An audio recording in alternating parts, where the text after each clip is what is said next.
Okay, let's start. Welcome to my session about infrastructure as TypeScript. I'm going to speak about how you can define and declare your cloud infrastructure with the language that you hopefully know well, namely TypeScript. So a couple of words about me. I'm a software developer, so I'm going to speak from a perspective of software developer, not an IT people, operations people. How can I define my cloud applications in TypeScript? And then, obviously, I'm interested in the cloud, and I come mostly from the perspective of serverless compute, if you know what that is. Basically managed cloud services. And I'm also a big fan of F# at the F# at work, so great to see many F# sessions here, but not mine, unfortunately.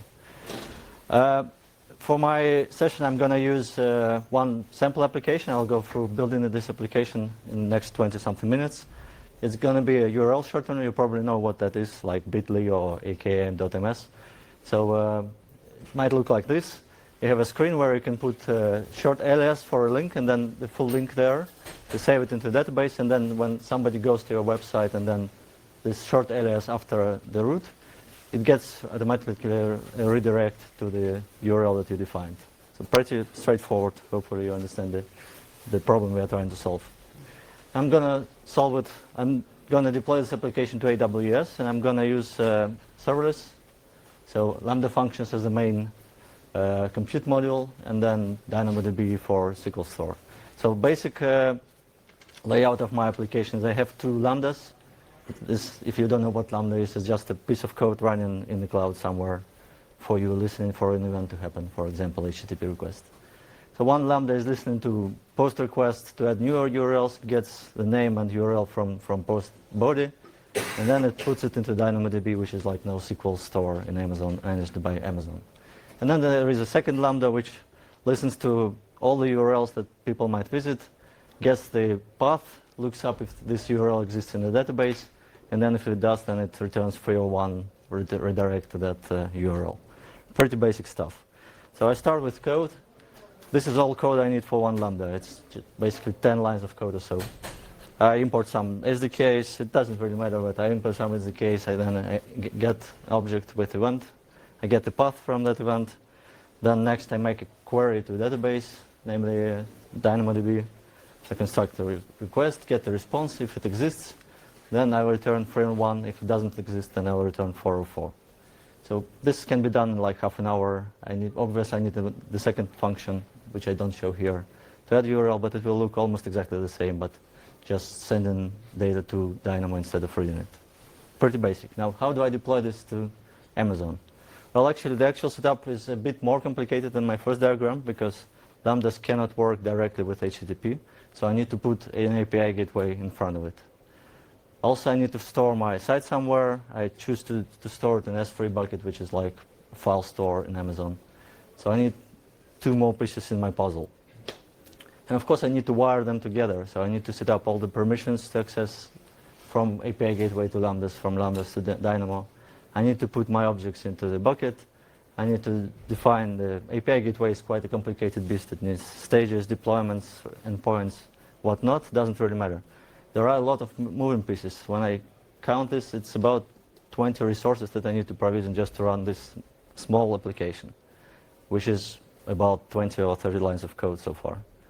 So how do I approach this problem of provisioning these resources in AWS? Well, there are many options because a lot of people have to do something with this, so there are many options. I'm going to run through really quickly some of them just to understand the landscape, and then I'm going to suggest another one. So the first obvious one, you go to a website made by Amazon, console, you click the buttons, the UI is more or less easy to follow along. You set up all the combinations. They do some magic behind the scenes, like setting up permissions by default. So it's relatively simple, good for exploration, but it's very hard to reproduce these things because when you do it today and your colleague does it next month, it's going to be two different environments. And you don't want this for your production environments versus staging and so on. Also, you need to be able to evolve this application over time, and then again, you already forgot what you did last time and how you need to change it this time. So it's not really good for commercial, long-living applications, right? Basically, want to script the provision. The obvious thing when you say script is CLI. So there is a tool from AWS, from Amazon, that you install, and you have a command line interface and you can do all the things that you could do in a web console with commands.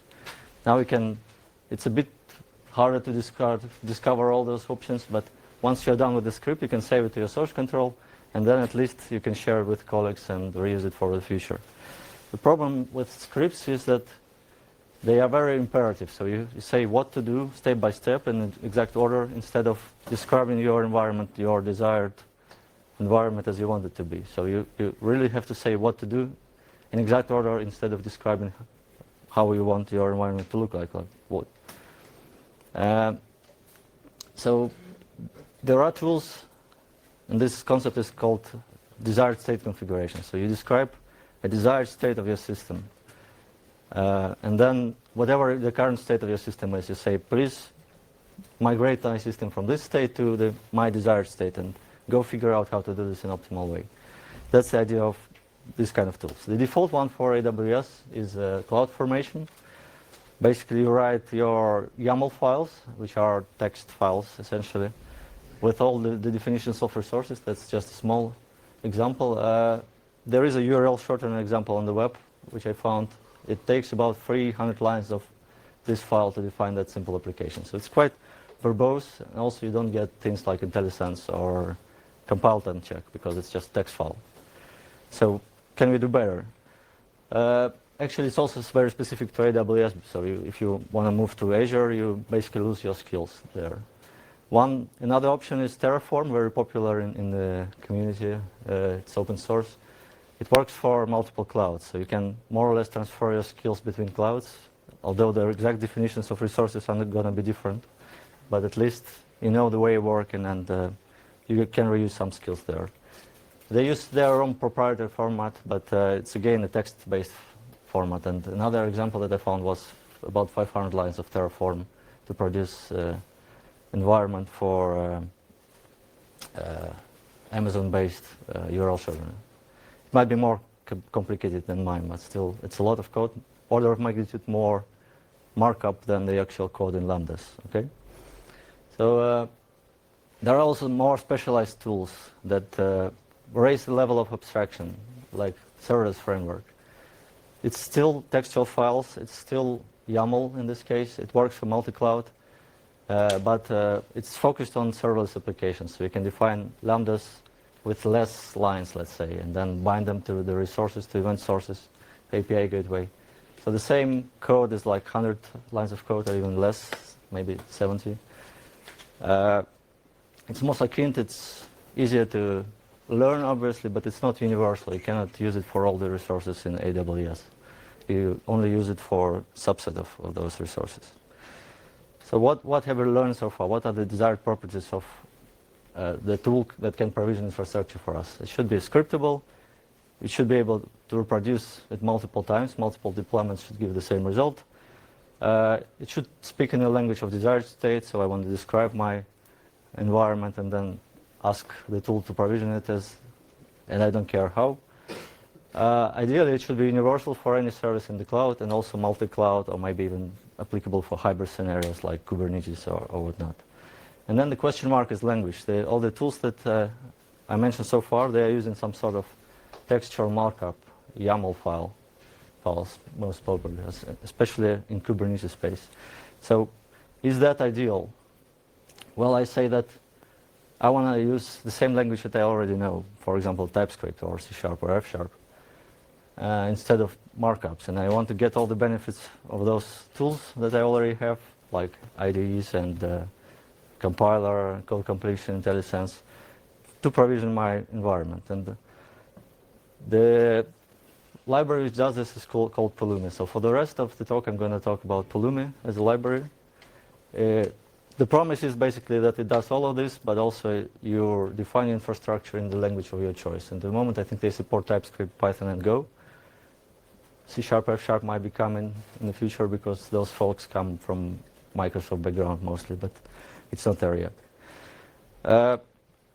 So I have a T-shirt of Pulumi, but I don't work for Pulumi. It's a company and open source product, so you can use it for free as long as you don't need their enterprise level features. As always, it's like a free tier that you can use for yourself versus some paid services from the company, like support and integrations and so on.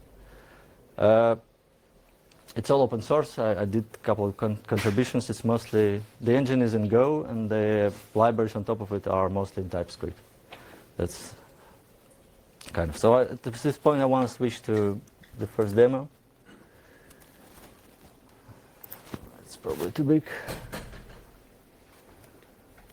Right, so this is Visual Studio Code, TypeScript. I referenced an NPM package called Pulumi AWS. And I'm starting to build my application URL shortener. The first thing I do is define DynamoDB table. It's a TypeScript class that I got from this library. I have IntelliSense here, so I can see which parameters are there. I need to define name and attributes and say that the hash key is key and blah, blah, blah. But I get all the nice features from IDE while doing this. So if I make, let's say I made a typo somewhere here, I will get the red squigglies, and then it will suggest that maybe you made a typo and you mean write capacity instead. So that's a nice experience. Once I'm done with this, once compiler is happy, I can run command line here, and then I type Pulumi up, which is short for update. And at this point, it will compile my code, and it will run it. And every new resource which was created in the script, it will map it to resources in AWS. So in this case, it's just one. It's giving me a preview of my plan. The internet is a little bit slow. So it's saying that it's going to create a new stack, which is like a container for all my resources, like a project. And then it's going to create a DynamoDB table called URL. I'm going to say, yes, please create it for me. And then it will go actually to AWS, call AWS APIs to provision all the resources that I need for my application. It's showing the progress, it's showing what exactly it's creating. It's smart enough to find the proper order of creating the resources if they depend on each other. And in the end, I can see that it's all created and done. Now, this code might look like imperative, as if I'm giving commands to create resources. It's not, it's just describing what I actually want to get. So in case I want to change this, I have already resources provisioned, and I want to change read capacity to 2 instead of 1, right? So I'm making a change for my environment. Then I do Pulumi up again, and this time it knows the history of my previous operations. So it will compare the history of the previous operations in the last state of my environment with what I want now. And it will say this time that it's going to update table URL. And if I zoom out a bit, no, it doesn't work, but it's also, if I go to details, for example, it will say that it will update read capacity from 1 to 2. And that's all that it's going to do. All the rest, it will just remain the same. Okay, I'll hit no for now. So back to slides to, no, this is not slides. Back to slides just to show how this works a little bit. Here, my file is here in the red rectangle, index.ts. Then I have a number of language hosts, one per language, obviously, which compiles the file and translates us to commands to the engine.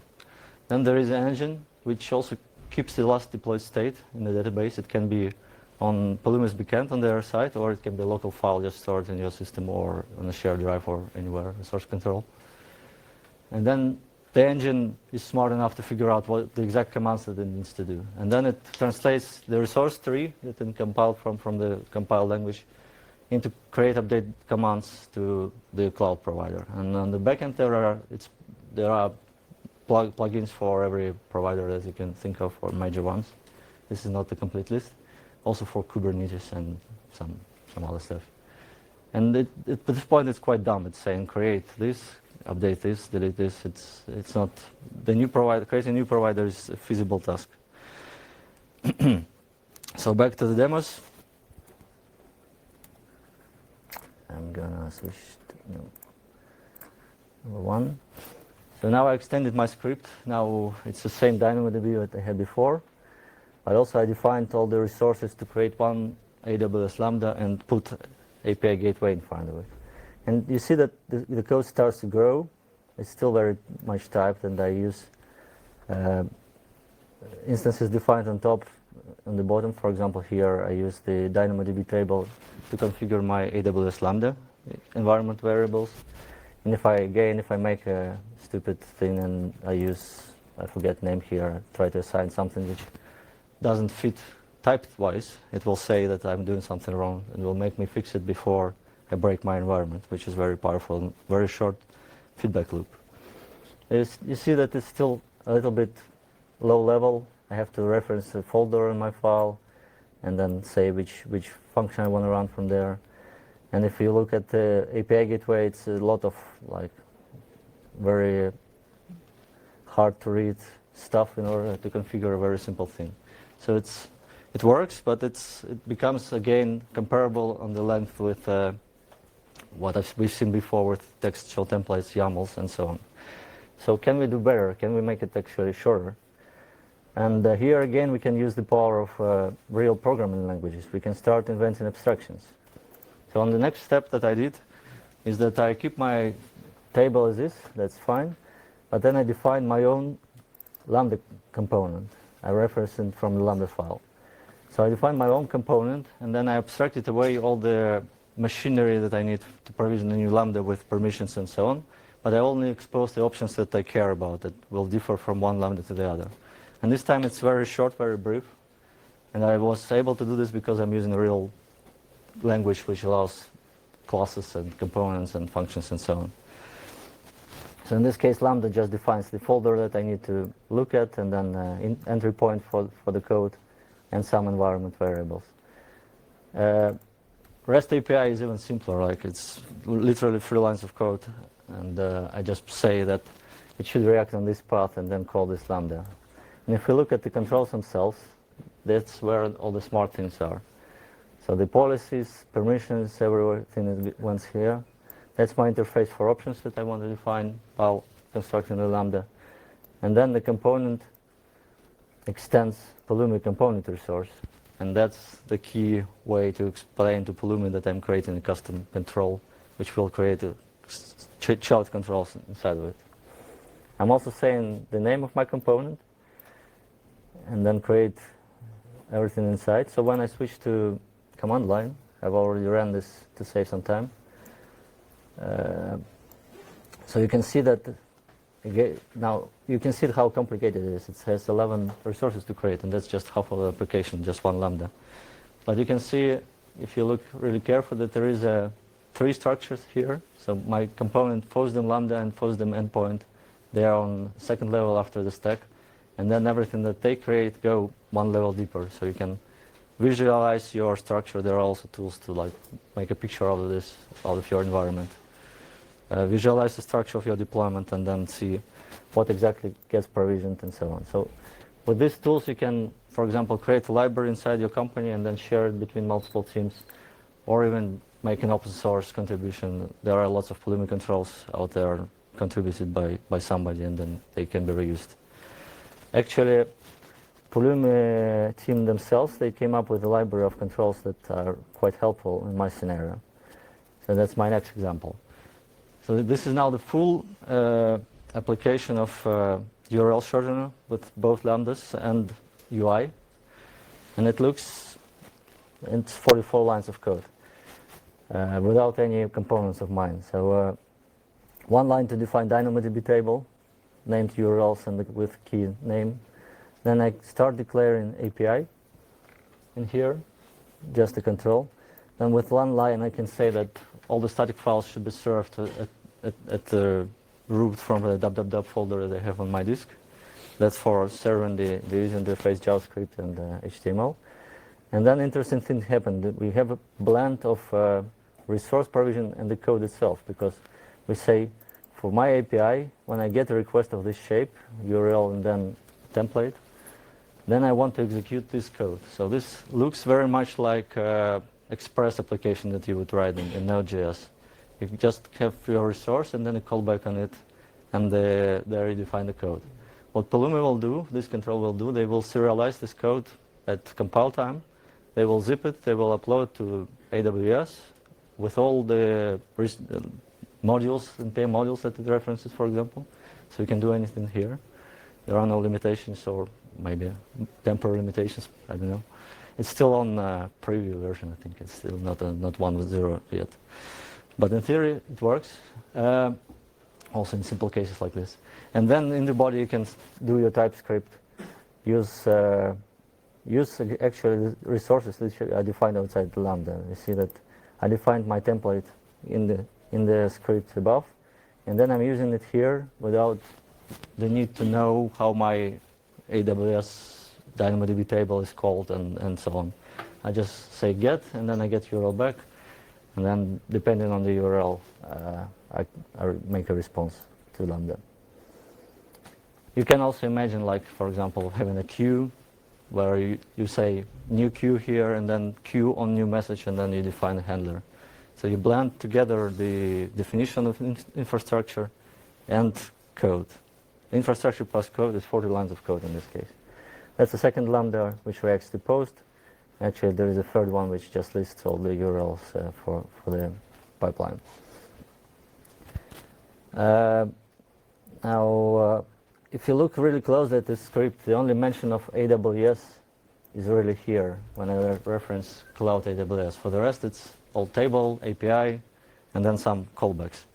So they went one step further, and you find I replaced just one line in this program. It's called Pulumi Cloud.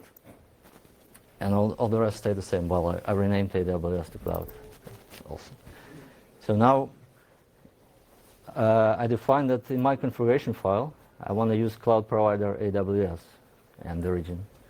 And this is all that is required to switch between cloud providers. If I want Azure, I put Azure there. They have Azure provider. They will load the library, something like Azure Cloud, and then provision the resources specific to Azure instead of AWS. So a lot of people, when we talk serverless or managed service, they are scared of vendor lock-in. Like, what happens if, I don't know, in 2 years' time, I don't like AWS anymore and want to migrate away. So that's one possible solution. I'm not sure it's going to cover everything, because obviously you get just a common denominator, not all the features of all the clouds. So I'm not sure if that's the way to go, but at least for such simple cases, you can try. And if you really care about being multi-cloud at the same time, you can abstract it away to some extent. So that was my last demo, or just a couple of other slides. To reiterate, there is like there are several options, several layers of abstractions that you can work on. Obviously, the cloud API is without Pulumi, and the resource provider is Pulumi providers, which work on top of that. But then you can either create raw resources as the cloud describes them, be able to set all the features that cloud has, and so on. Or you can start creating controls or use controls created by others, which are more abstract, more brief, but probably less configurable. And then you go to all the way up to abstracting away your cloud with something like Pulumi Cloud. So quickly to conclude, if you are doing cloud applications and managed infrastructure, you kind of have to start using infrastructure as code, as they call it. And there are lots of tools provided by cloud vendors themselves, like ARM templates, CloudFormation. Third-party tools like Terraform, great tool if you want it. But if you want to use real code, so not just configuration, but infrastructure as real code, as TypeScript, for example, you can also use Pulumi and use one of those languages. F# is probably still very raw, but there is some work there. With this, thanks, and I have still some questions. These are some time for the questions. And these slides can be found on my GitHub, and Pulumi has a lot of examples that you can browse through and see how other tasks, if you are not working on serverless applications, but something like Kubernetes again, or whatever. You can find an example there. There are hundreds on different languages. For this, thank you.